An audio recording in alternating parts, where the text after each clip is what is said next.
રાજકોટ ગ્રામ્ય જિલ્લાના Sapar police station વિસ્તારમાં સાપર ગામમાં 19 અને 20 જૂનની રાત્રિમાં એક લૂંટ થઈ હતી, જેમાં 6 લોકો જો જાડેજા પરિવાર છે એના ઘરમાં ઘૂસીને જાનથી મારી નાખવાની ધમકી આપીને ઘરમાંથી 2.47 CR જેટલા કેશ અને અમુક ઘરેણાંની લૂંટ કરી હતી. આ તપાસમાં પહેલા પણ અમુક આરોપીઓ અટક થયેલા છે અને આજે 4 આરોપીઓને એમાંથી અટક કરવામાં આવ્યા છે.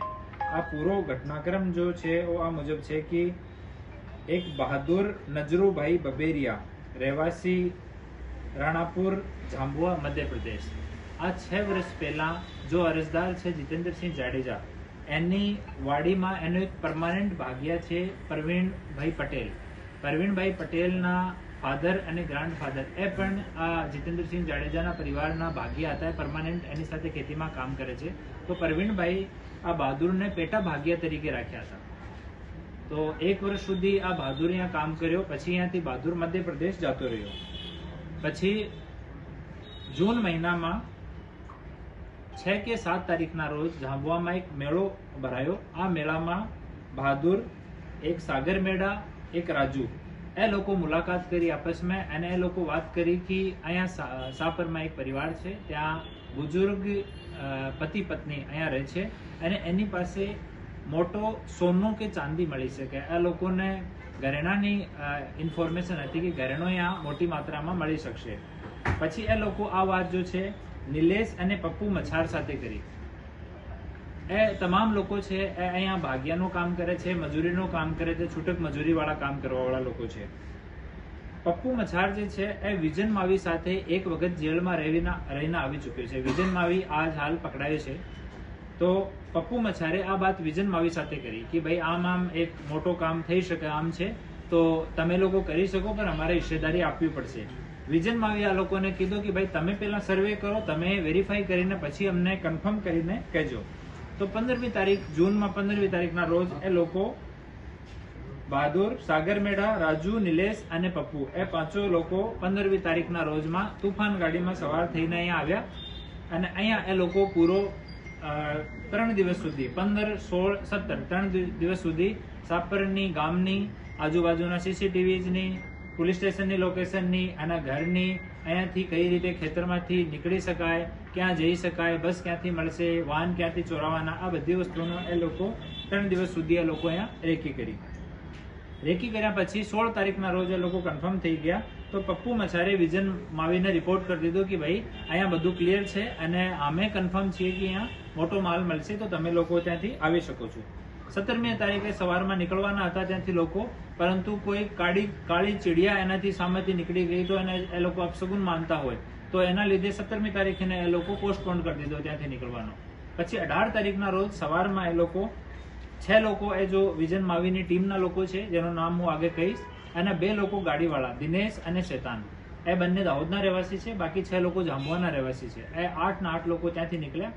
દિનેશને પૂરા રસ્તાની ખબર હતી ક્યાં ક્યાં CCTVમાં નહીં આવશે, ક્યાં ગાડી આપણે ટોલથી પસાર નહીં થાય ગાડી.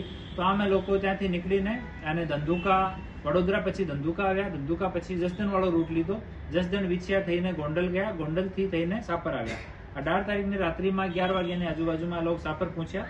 ત્યાં આવીને આ વિજન માવી પોતાનો ફોન સ્વિચ ઓફ કરીને ત્યાં જ નાખી દીધો હતો અને કલમસિંહ કરીને બીજો આરોપી હતો, આ કલમસિંહના ફોનથી એ લોકો પપ્પુને ફોન કર્યો કે ભાઈ આજે કરી દઈએ, પરંતુ 11, 11:30 થઈ ગયા હતા. તો પપ્પુ ના પાડી કે આજ નહીં કરવાનું, આવતીકાલે તમે કરજો અને અહીંયા રહેવાનું પણ નહીં. તો એ લોકો અહીંયાથી નીકળીને ચોટીલા જતા રહ્યા. ચોટીલા એ 6 લોકો ખેતરમાં સોયા, જો જાંબુઆવાળા છે, અને બંને દાહોદવાળા જો ગાડી સાથે આવ્યા હતા. એ લોકો બાજુમાં એક હોટલ છે, આ હોટલ ઉપર ત્યાં જ ગાડી સાઈડમાં પાર્ક કરીને ત્યાં જ એ લોકો ઊભા રહ્યા.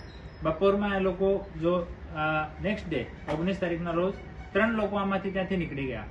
3 લોકો ત્યાંથી નીકળીને સાપર આવી ગયા અને સાપરમાં દિવસમાં પૂરી રેકી ફરીથી, જેમ એ લોકો ઇન્ફોર્મર્સ કીધું એમ ફરીથી પૂરી રેકી કરી રાજકોટ સુધી, અને પેદલ ચાલીને સાપરનો વિસ્તાર જોયો, સાપર ગામનો અને ઢોલરા ગામનો, જે સોસાયટીથી બાઇક ચોરી કરી, કયા ખેતરમાં બેસવાનો, એ બધી વસ્તુ એ લોકો દિવસમાં રેકી કરી. પછી રાત્રિમાં આ જો બોલેરો ગાડી લઈને આવ્યા હતા, બોલેરો ગાડીમાં બાકીના 5 માણસો જે ચોટીલા રોકાયા હતા એ લોકો પણ આવી ગયા 11 વાગ્યાની પછી. અને બંને લોકો જો દિનેશ અને શેતાન હતા એ ગાડીમાં જઈને આપણે બરુડી ટોલ પાર કરીને ત્યાં જ વેટ કર્યો હતો એ લોકો કીધું કે ભાઈ તમને ફોન કરવામાં આવશે જ્યારે કામ પૂરું થઈ જશે. પછી એ લોકો ઢોલરા ગામથી થઈને ત્યાં એક ખેતરમાં 2 કલાક સુધી બેઠા રહ્યા. ત્યાં બગલમાં એક રૂમ જેવો છે, ત્યાંથી એક ત્રિકમ ચોરાયો અને ત્યાંથી ખેતરના વિસ્તારમાંથી એ લોકો જઈને અને આ જો લૂંટ છે એને અંજામ આપ્યો. અંજામ આપ્યા પછી એ લોકો અહીંયાથી બહાર નીકળીને ઢોલરા ગામની બાજુમાં જે સોસાયટી છે ત્યાંથી 3 બાઇકો ચોરાઈ. 3 બાઇકોમાંથી એક બાઇક ત્યાં જ એ લોકો ડ્રોપ કરી દીધી. કેમ કે બનસિંહ અને એનો ભાઈ બંને 2 લોકો આ લૂંટમાં સામેલ હતા. તો આ બંનેને એવો આશંકા હતી કે 3 બાઇક પર અમે બે બેસવો પડશે, તો એક બાઇક વાળા કંઈ પૈસા વૈસા લઈને જતા નહીં રહે. તો એના માટે ફોર્સ કરીને એક બાઇક ત્યાં જ ઊભી કરાવીને 3 લોકો 2 બાઇક ઉપર બેસીને અને જે રૂટ એ લોકો નક્કી કર્યો હતો ત્યાંથી થઈને આપણે એરપોર્ટની બાજુમાં આરકે ઇન્ડસ્ટ્રીઝ છે ત્યાં જઈને આ બાઇક્સને પાર્ક કરી અને ત્યાં જઈને એ લોકો સેમ જો કલમસિંહનો ફોન હતો એનાથી દિનેશને ફોન કરવામાં આવ્યો. દિનેશ અને શેતાન ઓલરેડી બોલેરો ગાડીમાં આ લોકોનો વેટ કરતા હતા. એ લોકો અહીંયાથી નીકળીને ગયા અને ત્યાંથી બેસાડીને બધા લોકો અને સીધા એમપી ગયા. એમપીમાં જઈને એ લોકો ત્યાં ભાગ બટવારા કર્યા. હાલ આમાં પર ઓલરેડી 2 ગુના દાખલ છે. મધ્યપ્રદેશનો રહેવાસી છે અને આ મૂળ ચોરી કરવાવાળામાં હતો, મૂળ લૂંટ કરવાવાળા હતો, ઘરમાં ઘૂસ્યો હતો અને આ વિઝન માવી જો બુઝુર્ગ માણસ ત્યાં છે એને ધક્કો મારીને એની છાતી પર બેસી ગયો હતો, એને સાથે મારકૂટ કરી હતી અને મારવાની ધમકી આપી હતી. બીજા જો આજ અટક થયા છે ઓ રામેશ્વર ઉર્ફે પપ્પુ છે, એના ઉપર ઓલરેડી 7 ગુના છે. ત્રીજો રાજુ કલમસિંહ બાબોર છે. આ આપણે અહીંયા કોલીથડ ગામમાં હાલ રહે છે અને મજદૂર સપ્લાયનો એ કામ કરે છે. કોઈને જરૂરિયાત હોય લસુનમાં, પ્યાજમાં, ખેતરમાં તો ત્યાંથી લઈને મજૂરોની સપ્લાય કરે છે. આ જો તુફાન કામમાં થઈ રેકીમાં અને એક બાઇક કામમાં થઈ, આ બંને રાજુની જ છે. સાગરભાઈ ઉર્ફે સાગરિયા ચોથો આરોપી છે. આ એક એના ઉપર ગુના છે. તો એ 4 લોકો હાલ પકડાયા છે. આમાંથી 3 લોકો બાતમીદાર છે અને એક માણસ જો છે વિજન માવી આ એકચ્યુઅલ લૂંટ કરવાવાળી પાર્ટીમાં હતો. અગાઉ એનાથી આ બનસિંહ, શેતાન અને દિનેશ એ 3 આરોપીઓ પહેલા પકડાયા હતા અને હાલ જો પકડવા ઉપર બાકી છે આમાંથી કલમસિંહ બાકી છે, એના ઉપર 2 ગુના છે. કરણસિંહ ઉર્ફે મડિયા બાકી છે. મોહબ્બતસિંહ ટાંડા ધારનો રહેવાસી છે, એના ઉપર 22 ગુના છે, આ પકડવાનો બાકી છે. આલમસિંહ ઉર્ફે સુલસુલા આ ટાંડા ધારનો રહેવાસી છે, એના ઉપર 16 ગુના દાખલ છે અને બહાદુર અને નિલેશ જો રેકી પાર્ટીમાં હતા એ 2 લોકો બાકી છે. તો આમ એટલા આરોપી હાલ પકડવાના બાકી છે.